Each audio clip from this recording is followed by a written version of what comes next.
Welcome back. आप देख रहे हैं आपके शेयर हमारी राय। ये कार्यक्रम आप ही के लिए बना है, तो जल्दी से कमेंट सेक्शन में अपने सवालों को पोस्ट कर दीजिए। शेयर बाजार से जुड़े हुए उसे हम इसी कार्यक्रम में लेने की पूरी कोशिश करेंगे। आज के हमारे खास मेहमान हमारे साथ जुड़ चुके हैं mister Yagnesh Patel. He is founder just money. क्या यज्ञेश जी, आपका बहुत बहुत स्वागत है कार्यक्रम में।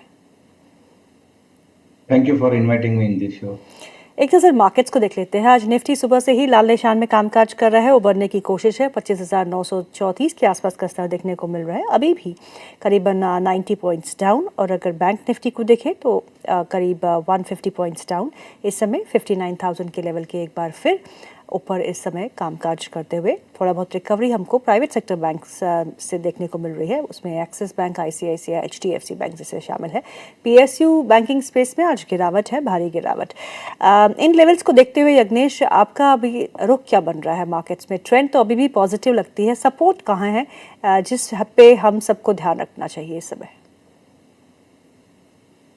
See, interestingly, we have seen below 26,000. आज मॉर्निंग में हमने ये लेवल्स ब्रेक किए। लास्ट टू ट्रेडिंग सेशन से हम इसको सस्टेन कर रहे थे। So basically now major hurdle will be 26,000। और अगर डेटा की बात करें तो 26,000 के कॉल के अंदर काफी strong open interest addition morning से देखने को मिला है। और करीबन 2.25 करोड़ का ओपन इंटरेस्ट बिल्टअप है। और अभी 1.25 करोड़ का ओपन इंटरेस्ट बिल्टअप आज के सेशन में दिख रहा है। So it is very clear going forward 26,000 काफी इंपॉर्टेंट हर्डल रहने वाला है। और डेटा की अगर बात कर रहे हैं तो 25,900 के पुट के अंदर भी काफी अच्छा ओपन इंटरेस्ट एडिशन मॉर्निंग से देखने को मिल रहा है, 1 करोड़ के ऊपर। सो कहीं ना कहीं 25,900 के पास इंट्राडे बेसिस पे आज अच्छा सपोर्ट दिख रहा है और इंटेक्ट है। सो मुझे लग रहा है आज का जो सेशन है कहीं ना कहीं सीमित कारोबार ही रहेगा। 26,000 और 25,900 के बीच में ही हम कंसोलिडेट करते रहेंगे। और अगर पोजिशनल व्यू देखते हैं तो 25,800 काफी अच्छा इंपॉर्टेंट इंटरेस्टिंग सपोर्ट जोन है। और हमने जो 24 नवंबर को वन साइडेड मूव देखा था उसका लो भी कहीं ना कहीं हमें 25,850 के पास देखने को मिल रहा है। So which was a very important price area. और हम डेटा के साथ भी हम देख रहे हैं। अगर हम मार्केट के स्ट्रेंथ देखते हैं तो काफी ओवरसोल्ड टेरिटरी में मार्केट दिख रहा है। और जिस हिसाब से हम सपोर्ट को अप्रोच कर रहे हैं, मुझे लग रहा है 25,900 और 25,800 के बीच में हमें कहीं ना कहीं सपोर्ट आने वाले टाइम में पोजिशनल बेसिस पे देखने को मिल सकता है। सो ऑप्शन के साथ हम इसको प्ले कर सकते हैं। फ्यूचर्स के लिए थोड़ा सा वेट करेंगे, थोड़ी सी और गिरावट एक एक्सपेक्टेड। और bank Nifty? See, Bank Nifty is interestingly holding 59,000, which is very good and positive sign. एक अपर साइड पे इंपोर्टेंट चैनल का रेजिस्टेंस दिख रहा है कहीं ना कहीं 59,900 के पास। And we have made high around 60,114 और वहीं से हम गिरावट देखने को मिल रही है। अभी जो इंपोर्टेंट जो सपोर्ट फॉर्मेशन दिख रहा है 58,800 के अराउंड दिख रहा है, उसके काफी नजदीकी है हम। और आज के सेशन में काफी अच्छी लोअर साइड से रिकवरी बैंक निफ्टी में देखने को मिल रही है due to the private sector banks. मुझे लग रहा है बैंक निफ्टी में पॉजिटिव अप्रोच रखना चाहिए, फ्यूचर्स के साथ भी प्ले कर सकते हैं। रिस्क टू रिवार्ड रेशियो भी काफी फेवरेबल रहेगा यहाँ पे। मुझे लग रहा है 58,600 के स्टॉप लॉस से लॉन्ग कर सकते हैं हम। और टारगेट ऊपर में 60,000 का रह सकता है शॉर्ट टू मीडियम टर्म के। चलिए अब सवाल जवाब का सिलसिला हम शुरू करते हैं। और हमारे फर्स्ट व्यूअर जो है वो श्वेता जी हैं। वो पूछती हैं दो स्टॉक्स के बारे में। एक है SFL जो उन्होंने 659 रुपीज़ में ख़रीदा है। दूसरा है REC जो 410 रुपये में ख़रीदा है। और तीसरा है बोरोसिल रिन्यूएबल्स जो 662 में ख़रीदा है। लॉस काफ़ी हो रहा है सर मुझे, प्लीज़ सजेस्ट मुझे क्या करना चाहिए। क्या मैं एवरेजिंग करूं या इन स्टॉक से निकल जाऊं? SFL का अगर चार्ट स्ट्रक्चर देखते हैं कम्प्लीटली एक साइडवेज जोन में अच्छा कंसोलिडेट कर रहा था और बिलो 620 के पास एक ब्रेकडाउन देखने को मिल रहा है। सो आई थिंक मुझे लग रहा है कि थोड़ी सी और गिरावट शायद इसमें देखने को मिल सकती है। अगर इसके लॉन्ग टर्म के चार्ट देखें वहां पे भी अच्छे सपोर्ट्स ब्रेकडाउन किए 620 630 के अराउंड। अभी रिसेंटली 606 के पास ट्रेड कर रहा है। तो मुझे लग रहा है थोड़ा से और गिरावट इसमें देखने को मिल सकती है। अगर आपका पोजीशन ऑलरेडी है आई थिंक अराउंड 660 के पास, तो यहाँ पे आप पोजिशनल स्टॉप लॉस मेंटेन रखिए 580 का। SFL की बात करें तो दूसरा जो स्टॉक था वो था बोरोसिल रिन्यूएबल्स। उसमें भी काफी ट्रेंड काफी अच्छा इंटैक्ट है अंदर और काफी वोलेटाइल स्टॉक है। हायर लेवल्स पे 700 के पास इंपोर्टेंट रेजिस्टेंस जोन प्लेस देखने को मिल रहा है। और इम्पोर्टेंट सपोर्ट कहीं ना कहीं 540 560 के पास देखने को मिल रहे हैं। Okay. आई थिंक खरीदारी कहीं ना कहीं 650 60 के पास है, मुझे लग रहा है थोड़े से हायर लेवल्स पे इन्होंने बाय किया है। Correct. So it is a good structure, weekly charts पे काफी अच्छा फॉर्मेशन देखने को मिल रहा है, 50 डेज मूविंग एवरेज से सपोर्ट से बाउंस हो रहा है। So it is a good time to average out, ये स्टॉक का आप एवरेज आउट कर सकते हैं। Okay. मुझे लग रहा है 700 के ऊपर क्लोजिंग बेसिस ब्रेकआउट होगा तो स्टॉक के अंदर जो ऑल टाइम हाई प्लेस हुए थे 833 के अराउंड, तो 830-40 के लक्ष्यांक हमें इसमें भी देखने को मिल सकता है। तो this is one stock to average out, हम इसमें इस सलाह बन रही है, इसके अंदर एडवाइस बन रही है। And the third stock I think which is REC. Around REC. So REC के अंदर कहीं ना कहीं जो ट्रेंड है मिक्स है, साइडवेज कंसोलिडेशन ही दिख रहा है। आफ्टर बड़ा एक डाउनसाइड रैली के बाद स्टॉक कंसोलिडेट कर रहा है 340 के पास। सो मुझे लग रहा है इस स्टॉक में 340-50 का एक अच्छा सपोर्ट है। वीकली कैंडल का क्लोज का वेट करिए, मुझे लग रहा है कि वीकली चार्ट पे भी यहाँ पे रिवर्सल देखने को मिल सकता है। So this is one stock, यहाँ पे भी आप एवरेज आउट कर सकते हो और शॉर्ट टू मीडियम टर्म में ऊपर में हमें 420 तक के टारगेट देखने को मिल सकते हैं। ओके, चलिए अगला सवाल ले लेते हैं। अगला सवाल है मोहित यादव का। वो पूछते हैं ओसवाल पंप्स के बारे में। ओसवाल पंप्स है उनके पास, 5 साल के लिए होल्ड कर सकते हैं। लेवल नहीं लिखा, खरीदा है या खरीदना है, तो आपका व्यू मांग रहे हैं। अभी ओसवाल पंप्स का स्टॉक 528 के आसपास कामकाज कर रहा है। काफी अच्छी गिरावट ऑलरेडी इसमें देखने को मिली है। इंपॉर्टेंट सपोर्ट ब्रेकडाउन देखने को मिला है 615 के पास और वन साइडेड रैली हम देख रहे हैं 530 के पास। तो आई थिंक स्टॉक का ट्रेंड तो बहुत clearly short to medium term में डाउन ट्रेंड ही है, बट शॉर्ट टर्म में स्टॉक काफी ओवरसोल्ड टेरिटरी में, तो एक बाउंस मुझे लग रहा है एक्सपेक्टेड है यहाँ से। सो मुझे लग रहा है कि नीचे में 510 का स्टॉप लॉस से एक बार इसमें कॉन्ट्रा ट्रेड ले सकते हैं हम, एवरेज आउट करिए एक बार। और शॉर्ट टर्म के अंदर यहाँ पे मुझे लग रहा है 575 एक एक्सपेक्टेड टारगेट हो सकता है। So this is one risky and short term bet. इस बीच खबरें आई हैं कि कल जो है वो बैठक होने वाली है फाइनेंस मिनिस्ट्री और टेलीकॉम मिनिस्ट्री के बीच में, जहां पे वोडाफोन के AGR को लेके बैठक होगी और ये बैठक कल होगी। और इसके चलते हुए हमने आज देखा कि वोडाफोन आइडिया के स्टॉक में एक अच्छा मोमेंटम वापस लौटा है। अगर आप इसे ट्रैक करते हैं Agnesh, Vodafone Idea on charts.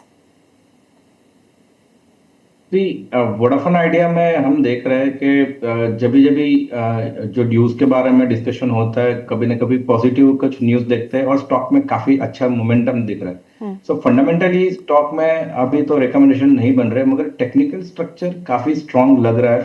अगर हम निफ्टी 500 इंडेक्स पे देखें तो आउट परफॉर्मेंस दे रहा है स्टॉक, और जिस हिसाब से शॉर्ट टर्म के ट्रेंड से 50 डेज मूविंग एवरेज के ऊपर है, 20 डेज मूविंग एवरेज के ऊपर ट्रेड कर रहा है। सो कहीं ना कहीं मुझे लग रहा है शॉर्ट टर्म ट्रेडिंग बेट के लिए इसमें एक अपॉर्चुनिटी बन सकती है, जिस हिसाब से मोमेंटम बिल्टअप हुआ है।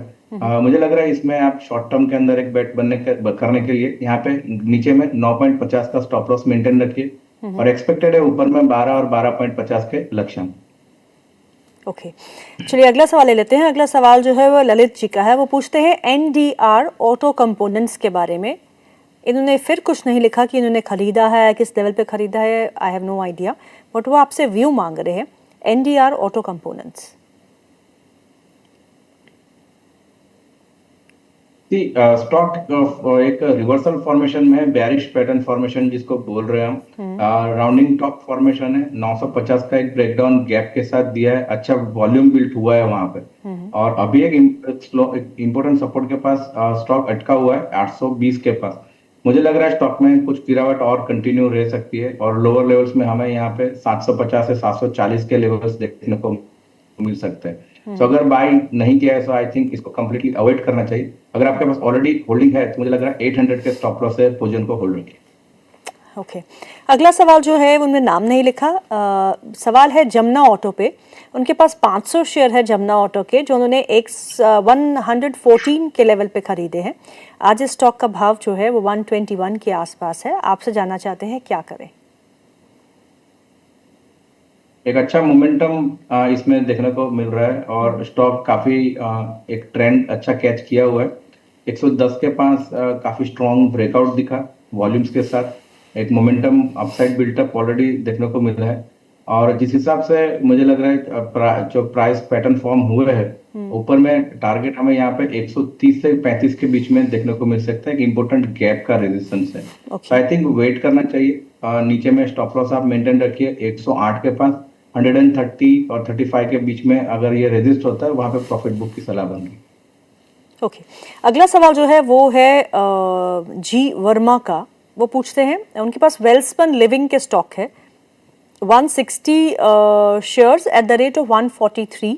एक साल तक होल्ड, एक महीने तक होल्ड कर सकते हैं। What can be the target, वो आपसे पूछ रहे हैं। वेल्सपन लिविंग में एक अच्छा फॉर्मेशन देखने को मिल रहा है। चार्ट पे रिवर्सल फॉर्मेशन है, कप पैटर्न फॉर्मेशन देखने को मिल रहा है। फंडामेंटली टर्न अराउंड कंपनी देखने को मिल रही है। जो इसका रेजिस्टेंस प्लेस है 150 के पास है। मल्टीपल टाइम्स ये लेवल से स्टॉक के अंदर हमें वीक वाली देखने को मिली है। सो मुझे लग रहा है कि स्टॉक के अंदर बने रहना चाहिए और इसमें मुझे एक्सपेक्टेड है कि 150 के टारगेट ब्रेकआउट हो रहे हैं, रेजिस्टेंस ब्रेकआउट हो रहे हैं, तो ऊपर में 180 के टारगेट आने वाले टाइम में देखने को मिल सकते हैं। व्यू यहाँ से 6 महीने और उसके ऊपर का रहना चाहिए। अगला जो प्रश्न है, क्वेश्चन है, वो हर्षप्रीत कौर की तरफ से है। वो पूछती हैं स्पाइस जेट के बारे में। उनके पास स्पाइस जेट के स्टॉक है जो उन्होंने 38 रुपये में खरीदे हैं। Will it come back to my level? वो पूछ रही हैं क्या वो 38 पे वापस आएगा? इस समय 32 के आसपास ये स्टॉक कामकाज कर रहा है। और दूसरा स्टॉक है सर्वोटेक जो इन्होंने 145 रुपये में खरीदा है। Will it come to my level? दोनों ही स्टॉक्स जो है इसमें गिरावट में कामकाज कर रहे हैं। वो जानना चाहती हैं क्या वो अपने कैपिटल को सेव कर पाएंगी, क्या ये स्टॉक्स वापस उनके खरीदारी के प्राइस के आसपास आएंगे? First of all spice jet की बात करें, वीकली चार्ट्स पे कहीं ना कहीं बॉटम फॉर्मेशन के फेज में है। स्टॉक में नीचे में 29 रुपए के पास एक बॉटम फॉर्म हुआ था, एक बाउंस देखने को मिला 40 तक। स्टॉक अभी भी रिट्रेसमेंट जोन में है। तो मुझे लग रहा है वीकली चार्ट्स पे अट्रैक्टिव है, एक रिवर्सल फॉर्मेशन दिख रहा है। और अगर स्टॉक यहाँ पे 30 के लेवल्स होल्ड कर रहा है तो यहाँ पे एक रिकवरी स्टॉक में देखने को मिल सकती है। तो मुझे लग रहा है यहाँ पे 29 रुपीज के स्टॉप लॉस से पोजीशन होल्ड कीजिए। ऊपर में 38 और 40 जो इनका बाइंग प्राइस है वही एक इंपोर्टेंट रेजिस्टेंस जोन है। आई थिंक ये लेवल्स आते हुए देखने को मिल सकते हैं। तो इसको आप होल्ड कर सकते हैं 29 रुपीज के स्टॉप लॉस से। ओके, और दूसरा सर्वोटेक 145 में खरीदा है इन्होंने।